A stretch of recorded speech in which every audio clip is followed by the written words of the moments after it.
ចស្នេហ៍តែម្នាក់ឯង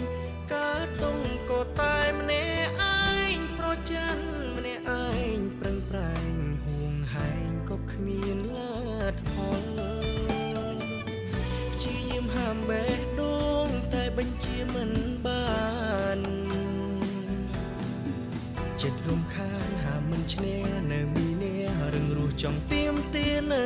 ក្បែរគេនោះកូនអុកញ៉ារស់នៅក្នុងវិឡាដីគេរាប់ហិកតាយើងក្រជួលគេមិនចូលប្រាក់ខែ150បណ្ដាការ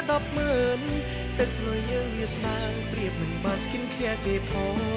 មានតែនៅបន្តស្នេហ៍គេតែម្នាក់ឯងមិនហ៊ាននឹងប្រជែងព្រោះដឹងថាទៅមិនរួចលួចទៅចិត្តវាស្នាចាវណ្ណាខុសគ្នាបងជាកូនអ្នកមានឯបងទ្រឹមជាកូនអ្នកស្រែ